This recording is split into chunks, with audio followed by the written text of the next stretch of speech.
Welcome to the Knowledge for Men show. Your life will never be the same. Your level of success will seldom exceed your level of personal development. I want to die empty of regret. I want to die empty of my best work. We don't understand who we are. Instead, we're living out somebody else's narrative. What one man can do, another man can do. If it's been done, it can be done again. Being yourself and being your truest, most authentic self in every moment. If it scares you or makes you a little afraid, do it. Follow your heart and your gut. The first stage, I think, is finding you, like finding out who I am today. Stuff will not work. You will have things that fail. Success is when you're a happy, fulfilled person. How do you define success? It's your life, and you are the creator of the movie script that is your life story. Attention, if you are a frustrated man who feels like he is not getting the results he wants in his life, health, wealth, relationships, and personal growth, then I've got a powerful free video training for you to help you become a strong, grounded man so you can unlock unlimited power in your life, business, and relationships. Go to kfmconfidence.com to get instant access to this training. Again, that's kfmconfidence.com. If you want a Cliff Notes version of the best material that I've learned after 300 interviews on this podcast about being a stronger, more powerful man, then it's all here at kfmconfidence.com. All right, guys, welcome to the show. I'm here with David Schloss, the CEO of Rampify, a digital marketing agency. His work has been featured in CNBC, CNN and Money, and many other major media outlets. David, welcome to the show. Thank you so much. Really appreciate being here. All right, good to have you here, and let's dive right in. Let's get started with a favorite success quote or some sort of saying that's helped you on your journey, and share with us why that's important to you. Sure. So this quote is from Chris Grosser.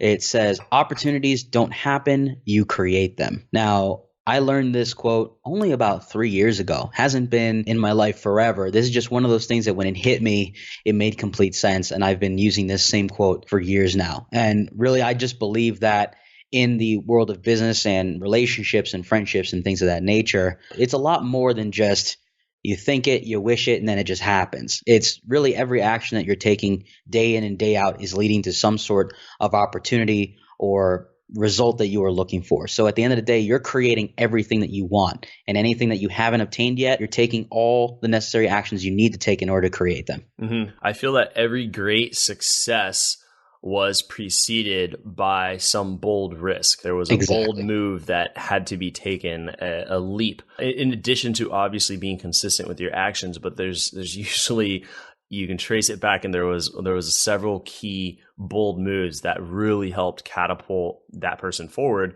And I'm wondering if in your story, if you could share with us a moment where you took a bold risk. You did something that was almost out of the ordinary, and it helped you get to where you are today.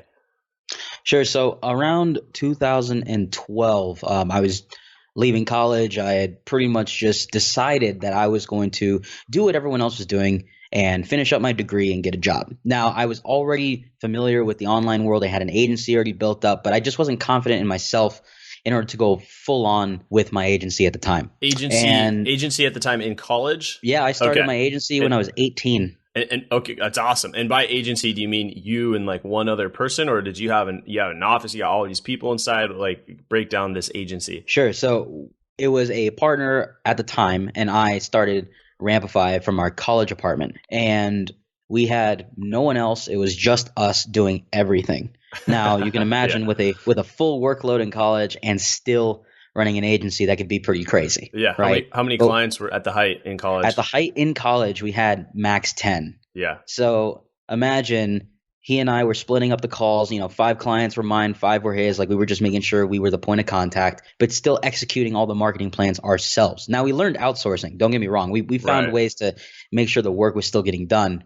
But you'd have your couple hours a day in school, you'd study, and then at the same time, I'd be running 3-4 hours worth of marketing campaigns on the side. So we would be sleeping 4 hours a day max and just going at it every single day, looking to get more clients or improve our strategy. And it was very, very frustrating, but at the same time rewarding, because that was the beginning of how things sort of escalated along the way. It gave me the experience I needed in order to know, what it was like to fail really quickly, but also how to have a lot of success. Even when you think you don't have the time to do it, you still can. Yeah. Why do this? Were you trying to pay for your own college? Is that why you're doing this? But Why not enjoy the college experience? Why, work so hard and then go into class? I'm sure that must have been funny when you're in a marketing class and you're like actually in the world of digital agents, marketing. Yep. But yeah, why do this? So essentially the first person that came up with the idea of starting an agency was me. And I brought it to a buddy of mine. And I said, look, we should do this together. You know a lot about consulting because he already done some consulting at a young age. I called him like a prodigy because he was already consulting companies and consulting Bloomberg.com on how to do certain types of marketing strategy at the age of 18, right? So he was already ahead of the game. And I came in saying, well, I know how to organize all this. So let's put it together and make something happen. The thing is I was the broke one. I was the one looking for an outlet to pay my college apartment, to pay for my car, to pay for food and books. I was paying everything with loans. And so it was very much let's take the bull by the horns. Let's make this thing happen. And he went along with it, but he didn't necessarily need it. And so we teamed up together and then we started the agency. But yeah, going into marketing classes and already doing marketing and then hearing what I'm hearing from the professor, it's laughable now. But at the time I was going, wait a minute, this is two different things. Yeah. Like what I'm doing for people. Yeah. It's like I'm paying for outdated information or something that's a couple of years behind. Right. And so it was interesting for me because I was able to see where I was heading versus where people were being taught. It's like, okay, if I go by everything that's being said in this book, I'm going to be 3 to 5 years behind everyone else. Right. And the agency sort of pushed me in the direction of having to learn everything at a much more accelerated rate. But the agency all started because I was looking for something to really just make some money and keep myself afloat while still in college because I looked at college as a backup plan. Right. Okay, so where's the bold move here? So is it starting the business or does something happen post-college? You mentioned failure too. Did this thing not work out? Okay. Yeah, so in 2012, the business took its first initial dip where it seemed like half our clients just disappeared within the first quarter of the year. And I was already done with college and I was like, okay, well, I got to pay bills somehow. And the agency is not helping me because, losing half your clients and everything split 50-50 anyway, right. It was not enough. So I made the decision to go get a job. Now, the big thing that happened along the way, of course, I was there for about 18 months, which wasn't that long, but it got me back on my feet. The bold decision was deciding in that moment, you know what? I don't want to have this job anymore. I have to go all in with this business or else I have no idea whether or not it's actually going to be successful long term. Why did you come up with that idea? Was the job just horrible? Were you not learning or were you not being paid, fairly? It was a combination of things. So I was getting paid enough to cover my expenses and, get a car and everything, but it wasn't enough to put anything away. It would just cover enough. Yeah. So you're floating. Yeah, I'm just floating and I'm driving back and forth 45 minutes each way and, don't really have much of a life nonetheless. And I was like, you know what? I'd rather just create my own opportunities here and just go do something that makes me happy. Right. Now I know millennial, I'm young. What the hell do I know? Well, I know this. I had a business at the time since the age of 18. Around there, I was about 23. I was like, there's no better time to fail than now because I don't have kids. I don't have responsibility. I might as well do everything I can right now. And I made that decision to just leave my $25 an hour job working 35 hours a week with some stability, quote unquote stability, and just go all in with the business. Because I knew that if I just put those hours that I was putting into someone else's business into my own, I could turn it around. There has to be something that I can do to double, triple, quadruple the client base, or maybe just charge more, or just sharpen my skills and then eventually get to the point where I feel confident enough to take this to a bigger clientele. All these things were going through my head constantly. Yeah. And being at that job, I would get the work done in 2 or 3 hours and spend the rest of my time in the day working on my business at someone else's business. You know what I'm saying? So I don't know. Trust me, I found ways to game it. I don't know if I recommend that, but I find that it must be really interesting to be making other people money. Like, you have a skill set with digital marketing where you can make other people a lot of money and then you get paid your hourly. You're getting paid your $25 an hour. And it's like, there's this feeling of like, why don't I just do this for myself? And it looks like that's what you did. Was it all sunshine and rainbows when you quit the job where where clients just came in and just happy clients? Like what's the deal here? So I built up quite a reputation of being a solid worker that gets results, but I wasn't someone who can close at the time. So sales. it wasn't all, it wasn't a great start. I'll just put it that way. So I had left the job, and the first 6 months were fine. We had about at the peak during that time frame about 15 clients, so we were doing pretty good. Even with the 50-50 split, I was making a little more than what I was earning at my job. Okay. All right. So I was like, okay, I'm good. I'm getting things going here. But the problem is that when someone would leave, I didn't necessarily know how to create more inbound lead flow to supplement that person who just left. And so we had this issue of the reputation is great. Everyone knows we get results, but yet we're not going after enough people, or we're not getting enough people coming to us in terms of referrals. So we had a sales problem. Right. And so for 6 months, everything was great. And then towards the earlier part of 2013, that's when everything sort of fell apart. A big, massive Google update came out. At the time, we were doing SEO, video marketing, Facebook ads. We were doing a combination of things before our pivot directly towards just doing social advertising. And I'll get more on that later. But essentially, massive Google update came out, knocked up about half of our clients off the map. They just weren't in Google anymore. And we were doing everything by the book that we thought at the time was the way that Google was looking for things to be done, from both video and SEO. And we were doing ads as well.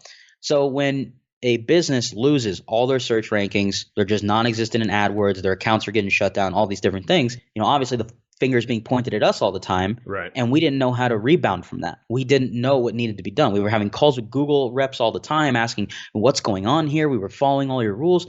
Our clients are freaking out. What do we do? And so we went through this huge issue in the beginning of 2013, to the point where my partner and I decided we just needed to go do our own thing. We split. One big hiccup in the business, and it seemed like everything fell apart. Was that, looking back, the best decision? Yes. It was the best decision. Okay. Looking at it today, if we fast forward really quick, I'm having the best year of my life right now. Talk about it.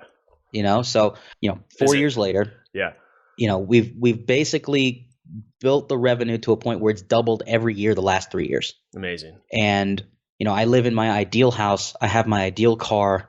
I'm just having everything be the ideal situation that I dreamed of when I was younger. Where I'm doing everything the way that I want to do it, not in a bossy or know-it-all sort of way, but it's like, I know I want something, I go for it, and it's there. Yeah. And it's because I know what I need to do now in order to create whatever it is that I want to create, whether it's a successful business that makes millions of dollars a year, or it's buying myself something that I always thought I'd never have, like a brand new Mercedes SUV, which I have to this day. Amazing. Which I never thought I would have. Yeah. Right. So it only took several years and a couple of changes in the business to really get things going. And really, like I mentioned, it was a sales problem. It was a sales problem, and directing all of my attention towards a service that we were going to be known for, which then would lead to those sales coming in. Right.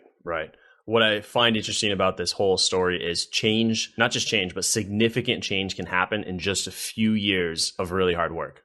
And there was a few key bold moves that you shared in your story, followed by continuously working hard day in, day out. And you just said, I'm having my best year ever. Mm-hmm. Mm-hmm. And also another thing is that, I had some really, and still do have some really good friends who were by my side through this whole thing. Uh-huh. They saw the fall, they saw the revival, they saw everything. And a couple of them had become my mentors along the way, because they were just simply giving me points of guidance along the way. Not, do this, do this, do this, just more of, hey, remember when you're making a specific decision, like what I was doing and deciding to go all in with Facebook ads and Instagram ads, social media ads, basically. One of my mentors at the time said, if you decide that this is where you're going to be, you need to go all in with it. You need to talk about it. You need to basically be the guy for that platform, because the minute you do that and people become familiar with who you are, what you do, and the results you get, you will get as many clients as you want. You won't even have to chase anymore. They will be chasing you. Yeah. And that was a huge awareness for me, because I was playing the game of chasing. I'd cold call people, cold email, and then look, there's nothing wrong with doing that. It still works. Every once in a while, I do that now and then to see if I still have the chops to do it. But now I can open my email and I get people every week, at least 5 to 10 people come to me saying, I spoke to so-and-so, usually a client or a friend, and they said, you're the guy to go to for Facebook ads or Instagram ads. Can we have a conversation? Right. I'm already edified. Yeah. Chasing 3 years versus, ago, that wasn't the case. Yeah. Chasing versus, it sounds like you're attracting. Mm-hmm. Yep. No longer chasing versus attracting. I think that works in relationships too. Could you have done it alone? You said you had this support system that was pivotal. Well, I definitely could not have done it alone. So along this entire journey, I've had an amazing girlfriend by my side, Erica. And she was there from the very beginning of me saying, I'm going to start this agency, to the multiple downfalls. We had 2 massive downfalls in the business where the business just lost either half its clients or more twice. And then she saw it also get revived in late 2013, early 2014, when everything started to click. And she never left my side during that process. We had plenty of moments where I was being a complete, douchebag to her because I was putting blame on someone else other than myself. And I would usually put it on the person closest to me, which was her. Mm-hmm. Right? I'm having a bad day. Who's going to get the brunt of all my BS? It's going to be her. Yeah, she's right? like a punching bag. Right. She's just she's verbal, there. Emotional punching bag. Exactly. I don't mean not literal, just verbal. Right. But it was one of those things where, she's been by my side the entire time. Uh-huh. She's seen the good and the bad. Same thing with my family. There was a time period where I barely spoke to my family because if I spoke about anything other than my business, I was always thinking about my business. So the moment something came up around it, it was just, I was pissed. I didn't want to talk about it. And, I had a lot of, depression issues, and I had thoughts of like, I didn't want to do this anymore. Like all sorts of things went through my head. Right. And, obviously family and her by my side helped a lot. But I had several friends along the way who, just 3 to 4 people every day, would call me, say, hey man, how you doing? How's everything going? You need any help? Like that was it. That's all I was looking for. And it bam, they were there. It was there. Mm-hmm. And it really showed me who were my true friends. Yeah. Who was looking out, who wanted to make sure I was okay. Because they knew that if they were in that situation, I would be by their side too. Even if I'm not in the best place, I'm still going to make sure you're okay. Yeah. And it was it was dramatic, caused a lot of drama, but at the same time, I needed to go through that. I needed to see what I was made of. And one of my mentors said to me, David, you've been in business. At the time, I was in business for 6 years. He goes, you've already fell apart twice. He goes, in my line of business and everyone that I deal with, when you make it to the 7-year mark and you continue to persevere and be consistent, at some point you're going to hit your stride and you're going to be super successful, because there's a lot of businesses that start up, they make a little bit of money and they fall apart and they never even make it to year 5. Yeah. He goes, you're in year 6 and you're still kicking. You make it to year 7 and you finally figure it out, you're going to be just fine. And year 7 was the year that everything turned around. That's amazing. And so all the pieces were in front of me. I just had to put them all together. That takes some time. I think we want it to happen within 3 months, 6 months, but it can take some time to really get it together. Advice for high performers. So they really resonated with the relationship where, they're working really hard, whether it's through entrepreneurship or it just in their career or maybe even in school, but they're working really hard on something and it is hurting the relationship. Like, what advice do you have for those guys on having balance in the relationship or being able to still be intimate and have strong connection while going through a really difficult journey? What I had found is that communication was key during that time period. And it wasn't just voicing frustration. It was just voicing my feeling. Like, I feel inadequate right now. Like, I would have moments where I would tell her, I feel inadequate as a person. I'm not being a great boyfriend. I'm not being a great business owner. Like, I would just let it out because I wanted her to know everything that I was feeling and thinking in that moment. Because you never know what that person can say back to you that could change everything for you. Right? So for me, just being brutally honest and transparent with how I feel, that was not something I was used to. I used to bottle everything in, keep it to myself. I'll figure it out on my own. And what I found is that the more honest and transparent I was with her, the more she appreciated what I was doing along the way, whether it was for her or for others. She would just be appreciative of the fact that I would find ways to make time to know that I'm still here, I'm still in this relationship, I'm still with you. Like, I would still find time to go out with her. Even if I knew I couldn't afford it, I would find ways to make it happen. Mm-hmm. It's important. Because I wanted to show her, like, look, I'm not giving up on the relationship just because my business is falling apart. Or maybe just because I'm hating myself right now. Mm-hmm. It's like, I'm still here with you. And so I put a lot of conscious time and effort into making sure that she was still happy with me, whether it was going out to dinner every once in a while, going in to see a movie, or just having conversations. Even to this day, we still, we'll turn off the TV and just talk for an hour or two. And there's always time in the day to do these things. There's a lot of people I know, even in my inner circle, that say they don't have time for certain things, whether it's working out, hanging out with their family, and some of them have kids, and they barely spend time with their kids. And so, I'm always asking them, like, where in your day, in your business, can you just remove 30 minutes to go hang out with your wife? Mm-hmm. or an hour to go hang out with your kids. There has to be something. Go hire another person to handle your emails. Go take that time and spend it with your family. Yeah. And even at my age, and I don't have kids right now, I'm already aware of the fact that I need to free up more time, because when that reality sets in that I am having kids, I want to have time with them.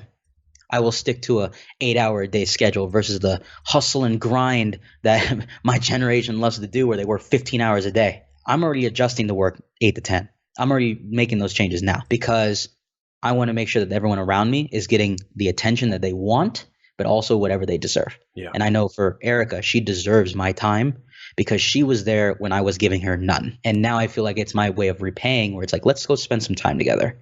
Let's do whatever it is that you want to do, because I remember when there was a year or two where I didn't do anything with you. And now we're benefiting from all that work. So let's go experience some fun. Mm-hmm. Yeah. I think a good question to ask is, what are your relationships worth to you? And you may be in a relationship now, or even your friends or family, and sometimes you have to pay for that time. Like you said, you have to hire someone. What do you have to do? Do you have to hire? Maybe you come home, you're stressed because you have to clean and cook. Like maybe you hire a maid. Maybe you have meal prep delivery. Like there's you can buy time. That's what money can do. And I think that's one of the best things you can do with your money, instead of buying external things, but buying time, so you're not maybe folding clothes and cleaning your toilet, when you could pay someone $20 to do that. And now you have time to actually go out and do things that would provide likely happiness in your life. Being a high performer and being alone, I think, is one of the fastest ways to failure. Yeah. It's also the fastest way to get into depression. Which will then just be a byproduct. I think you'll get addicted to, you'll see the doc, he'll give you all the drugs you need, and then you'll crush it at work, but you'll come home and it'll be a dark place. Yeah, it's very lonely at the top when you don't have support systems. Right. And I'd rather be at the top and have the people who are there with me the whole time celebrating with me, right? And that's sort of what I feel like I'm at right now, where I'm having all this fun creating whatever it is that I want to create, going wherever it is I want to go, and I'm bringing along the people who are there for the ride the whole time. And I just know that from my own experiences and having mental breakdowns and business breakdowns, and near relationship breakdown all at the same time, you really just have to understand that there are certain things in your day you could supplement. Like you said, you don't want to cook anymore? Get the meal services. That's going to save you 30 minutes to an hour a day. Easy. You could be doing something else. Yeah. You don't want to clean? I hate cleaning. Get someone to clean your house. That saves you a couple hours over the weekend, right? There's always something that you can supplement. Right. But for me, I could even say, you know what? I'm going to get a gym membership, because there's some time right there that she and I could spend together going to the gym. We can go for walks together. We can go out to eat together. And this is all things you can plan, just like how you plan your business. Right. You know how a lot of us do to-do lists. Yeah. Plan your to-do list to go hang out with your wife and kids. Absolutely. Just like this appointment with you, David, it was scheduled, weeks in advance. I know, maybe mapping out all of your dates for the week, but I'm sure you could definitely map out or designate time each week or each weekend where this is us time. And it's just you're almost automating parts of the relationship, because you're going to be hanging out that time. That we're going to have time here. You don't have to let time just pass. You said something really interesting where you said it was communication, which was what really helped you get through it, but more specifically being brutally honest and transparent. And then you said it can be, in the past, I bottle it in. That's what I did. And I think that is very common for men to do, is to bottle in. There could be so much going on in our lives. And then people can tell something's up. Like you're not talking, like your body language is kind of caved in. We can tell something's up. And then people will ask us how's it going? You go, oh, I'm good. Like we don't share. We don't share. Fake happiness. You're just coasting. And really a lot of those emotions are on autopilot, right? So when you're bottling in all your emotion and someone says, how's your day going? Your automatic response is, oh yeah, everything's great. Or in some cases, oh man, we're killing it. Business is fantastic. Clients are happy. You know how that goes, man. It's the complete opposite. But what they're saying is what they really want to feel, but that's not what they're feeling. Right. It's like, so they're just voicing the experience that they want to create, and yet they don't know what to do in order to create it. Mm-hmm. And so, a lot of people get trapped in that because they're wanting to live a life that they don't have, but they're not doing the work in order to obtain it, right? And that's why men like myself will bottle these things in constantly and hold it in. don't cry, don't tell people how you feel, all these things. And sometimes it just gets so compact in that you just explode. And that could be a giant Anger, cry. It could be you yelling at people aggressively. Everyone has a different way of, just letting out that emotion. For me, it was a combination of things. I'd have days where I'd blow up at someone for no reason. Usually my mom or my dad just like yell for no reason, right? Or my brother, who was an easy target, and or even Erica. And then there'd be days where it's just like I would ball it in so much. I'd sit in the corner of my office and just cry a lot. And it would just – I'm like, why am I doing this to myself? And that's when I got to a point of saying, I have to just tell this to somebody. And the easiest person for me to do that with is Erica. She's there. She's at the time we were in a condo. I'm like, she's right around the corner. I just got to turn the corner of my hallway. She's right there. And I just got to tell her what's going on. And the more that I made that effort of just letting out everything on my mind, the easier it became to deal with it. Because what I found is that the quicker I voice whatever it is that I'm feeling, the less charge I have on it, especially when it's negative. So for example, I have a moment where, let's say I mess up a complete client campaign. It's like they want to leave. Like everything's just bad. The initial response for most people is to freak out and try to mitigate the risk and say, hey, don't worry, we'll fix it. Don't leave, blah, blah, blah. Right? But they're in their head the entire time, just thinking of scenarios about everything wrong that could happen in that moment. What I would do is go straight out to her and say, hey, babe, I completely fucked up. Sorry. That's just something that would go through my head. I completely messed up and I don't know what to do. I just wanted to let you know that I did this. I'm trying to resolve the issue right now, but really I'm just lost and confused.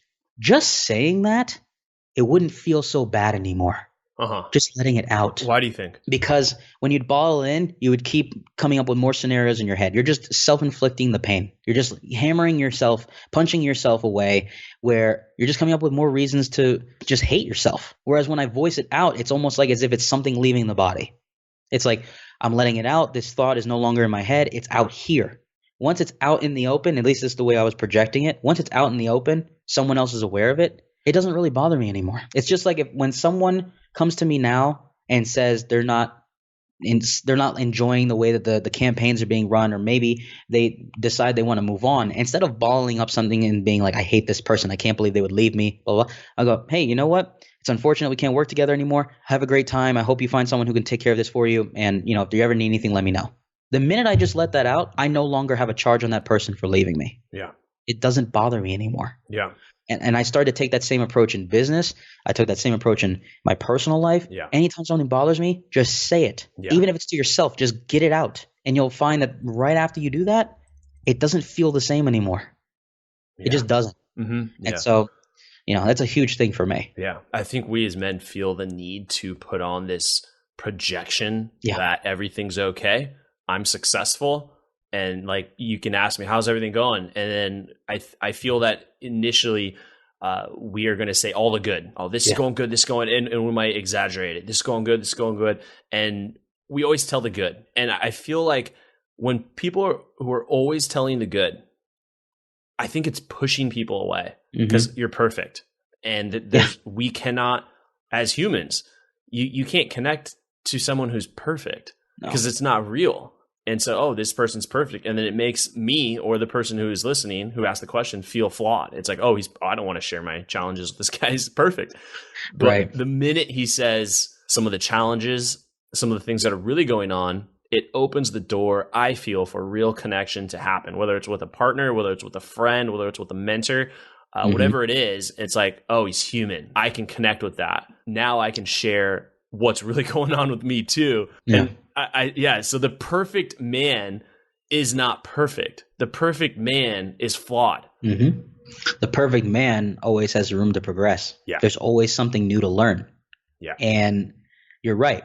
The more that I talk about, my insecurities, my flaws, what I'm working on in my life, the more I can be open and honest with my colleagues and my new friends or my old friends or anyone in my family, doesn't matter.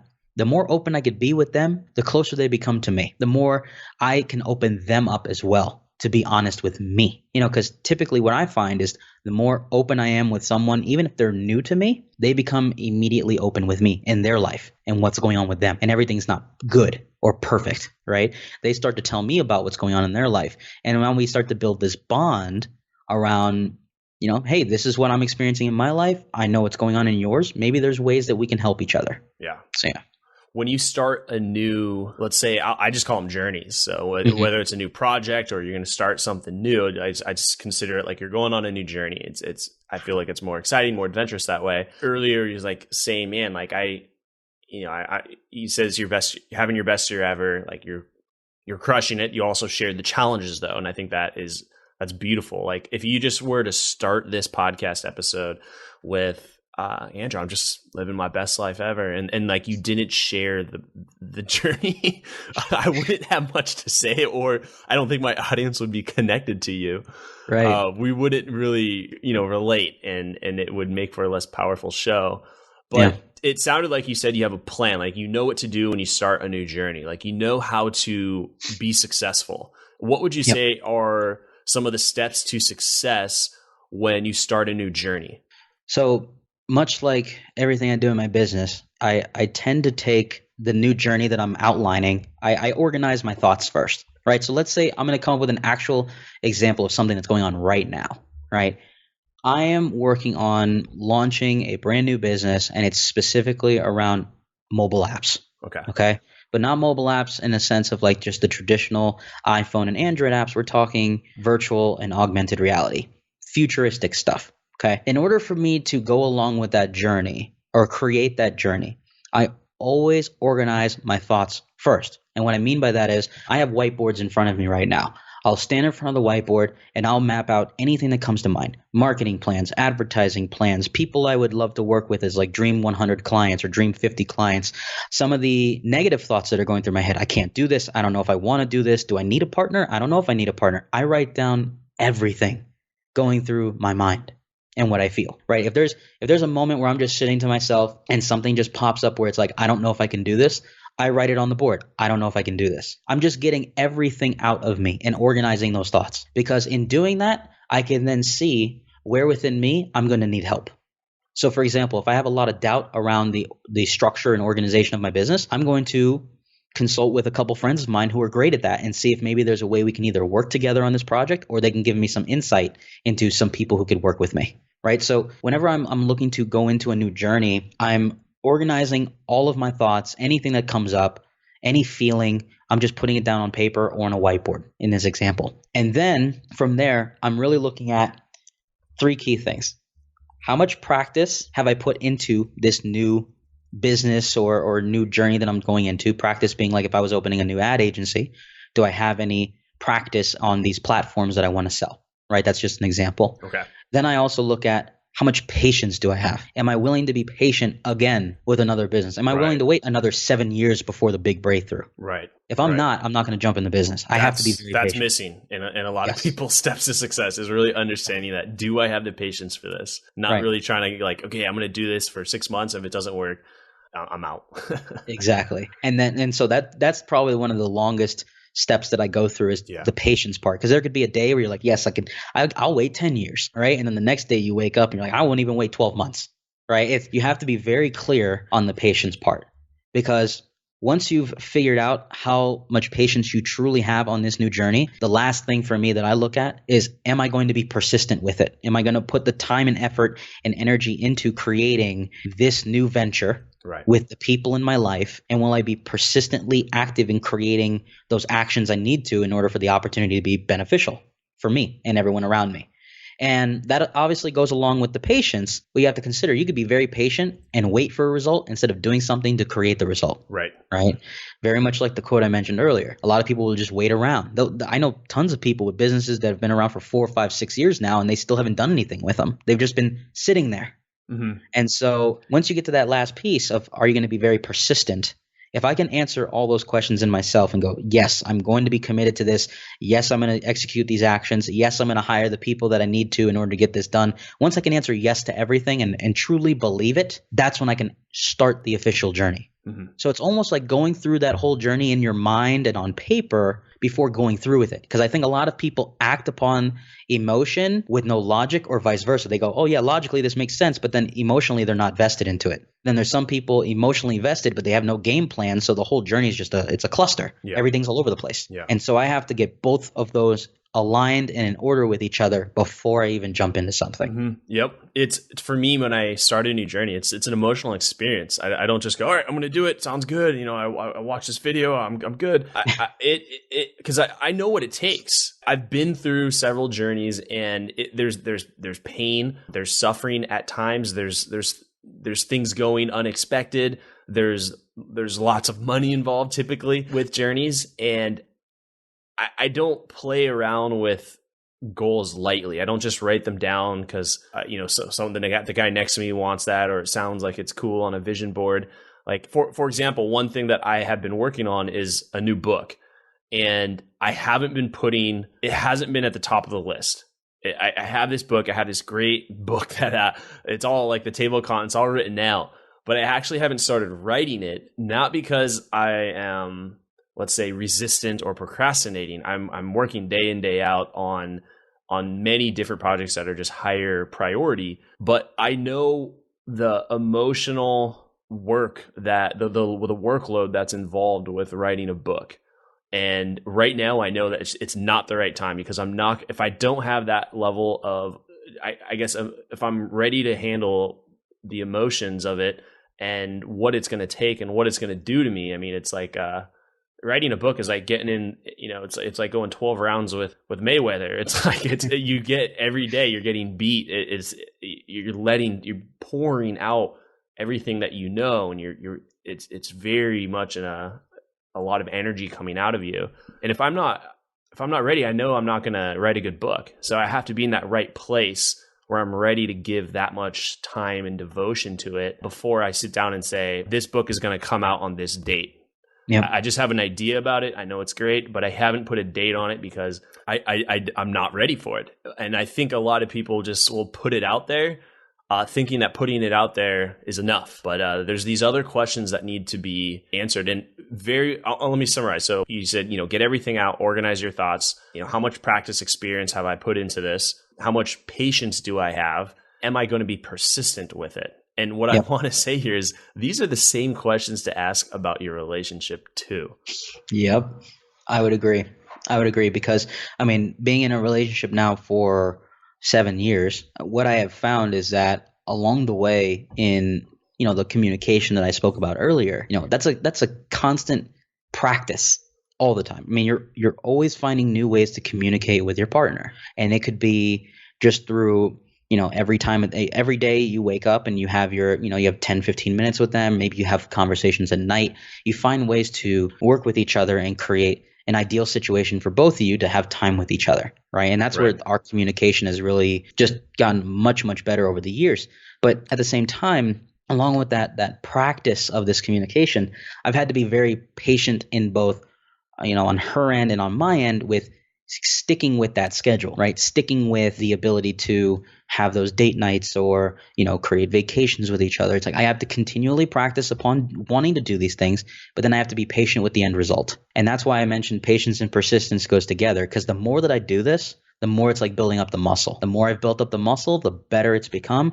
And it almost becomes an autopilot thing. Have multiple conversations every day, talk about how I feel, talk about the wins and losses for the day. Let's go plan something for the month. Let's plan something for the year. Like now it's almost like I'm mapping out a business, but except I'm mapping out my relationship and I'm mapping it out with her, right? So I know when I hit a certain number, vacation. And it's not just a vacation I want, it's a vacation we want. Right. So we're celebrating everything together. Right. And so I find that a lot of my principles in business can also apply to my relationship, because I find that, the better the communication is with my clients, the longer they stay. The better my communication is with my significant other, the longer she stays. Right. Very same. Yeah. And so I find that the more that you realize, practice patience and persistence with anything that you do, the better you'll see the outcome be long term with your significant other, your business clients, anything along those lines. Right. Yeah, if you don't plan out goals in your business, it's just not going to happen. You don't just wake up and just start working and you just keep doing the same thing over and over again, nothing's going to change. You're just going to keep doing the same things. Same thing in a relationship. I think if we don't plan things out, if we don't schedule out things that we want to do and have goals and really trying to grow the relationship almost like it is a business. If you just wake up and you're just in a relationship and just hope that it's just going to get better with time without real clear things that you need to be working on and improving on and really communicating, understanding what your partner's needs are, then you're likely to be in the same level of relationship 3 years from now, 5 years from now. It'll be the same level. Just like if you don't plan goals out in your business, your income is likely to be the same 3-5 years from now, unless you're actively creating a vision for what you want and then mapping out what you need to do to get there. Exactly. Really good. I'm on the same page. All right, let's dive into the knowledge round. Just a few last questions here, David. So are you ready for the knowledge round? Absolutely. Have you ever felt like you weren't the strong, grounded man that you're capable of becoming? Like there's something more inside of you, but you don't know how to get it out.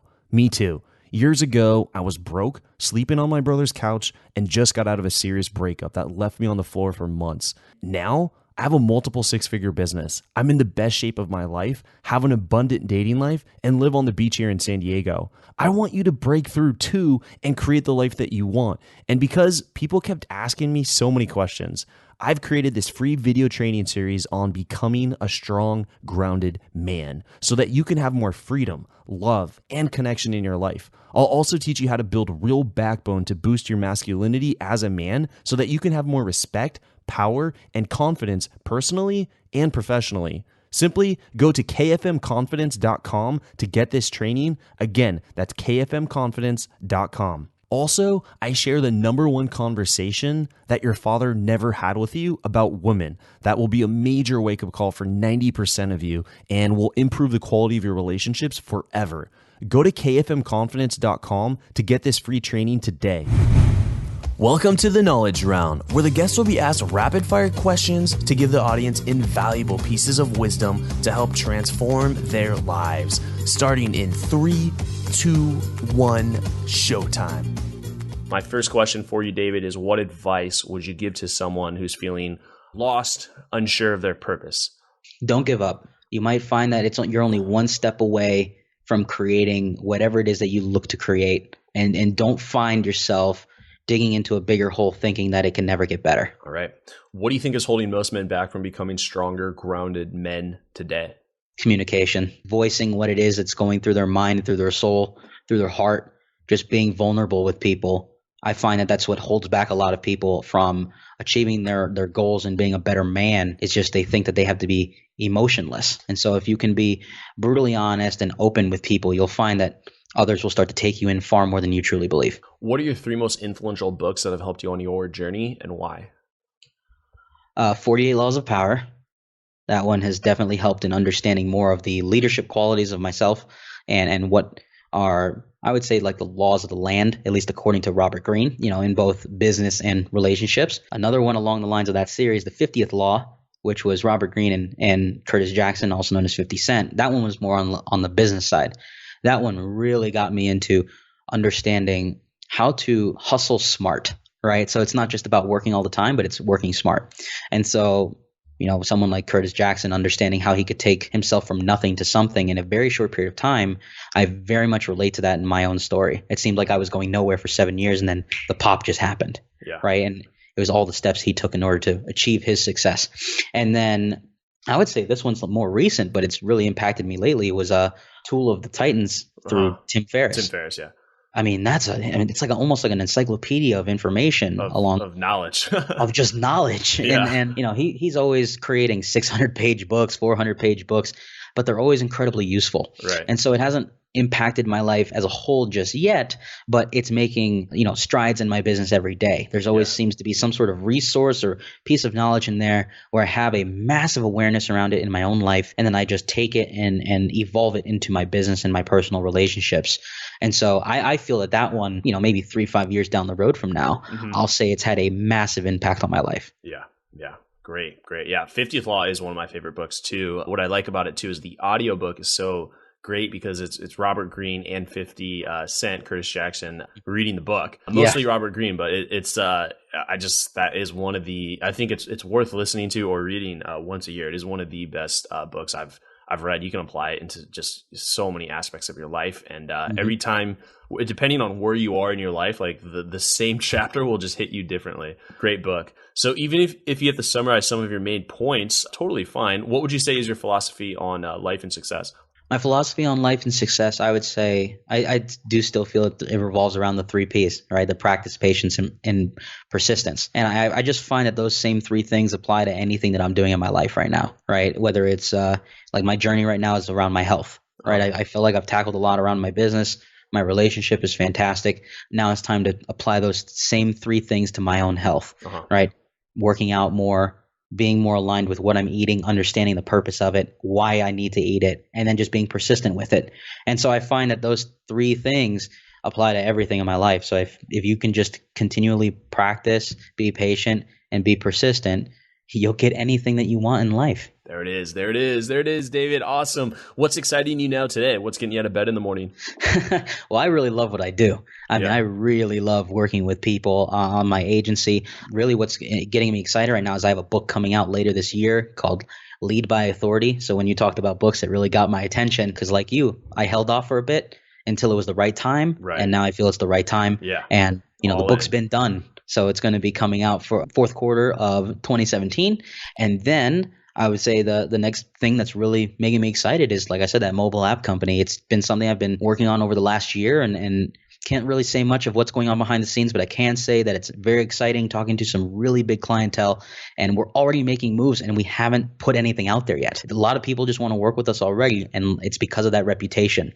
It's because of the work and grind and effort we put into the businesses that we've created over the last over 10 years now.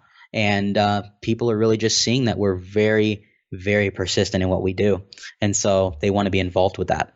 All right. That sounds really exciting. A ton of great things coming up in your pipeline, David. And for all those listening, if you want to learn more about David and his agency, you can go to rampify.com.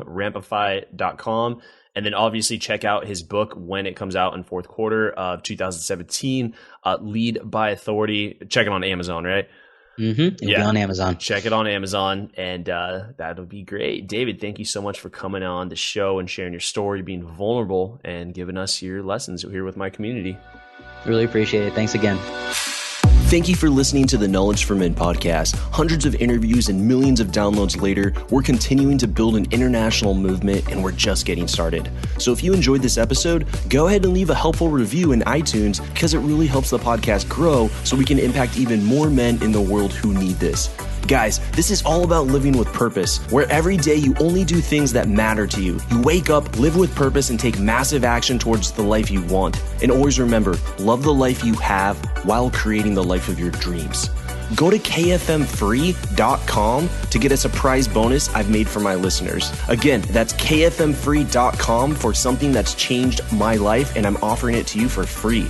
Also, check out my Amazon best-selling books that I've written for you to help you crush life at kfmauthor.com. Again, that's kfmauthor.com to see all the books I've created to help you break through in life. This is your host, Andrew Farabee, founder of knowledgeformen.com, and I'll see you in the next episode.